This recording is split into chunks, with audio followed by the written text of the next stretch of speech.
الرحيم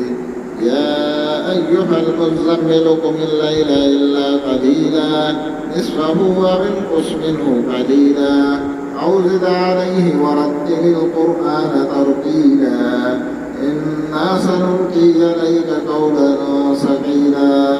إن ناشئة الليل هي أشد وطئا وأقوم قيلا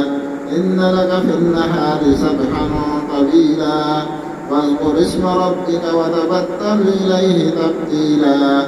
رب المشرق والمغرب لا إله إلا هو فاتخذه وكيلا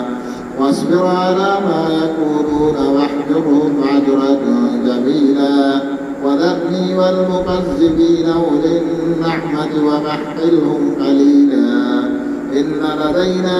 أنكارا وجحيما وطعاما ذا غصة وعذابا عليما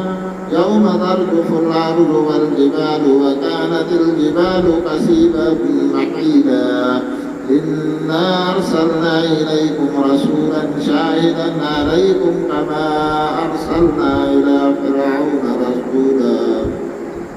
فعصى فرعون الرسول فأخذناه أخذا وبيلا فكيف تتقون إن كفرتم يوما يجعل البلدان شيبا السماء منفطر به كان وعده مفعولا إن هذه تذكرة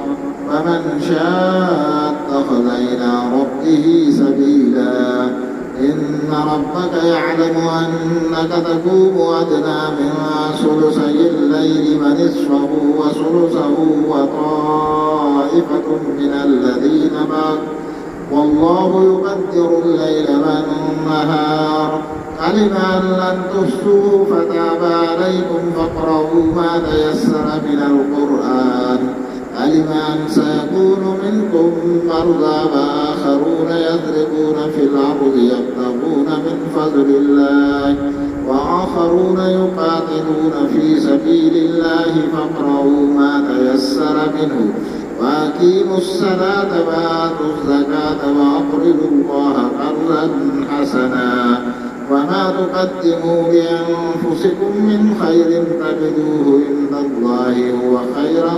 وأعظم أجرا واستغفروا الله إن الله غفور رحيم صدق الله العظيم.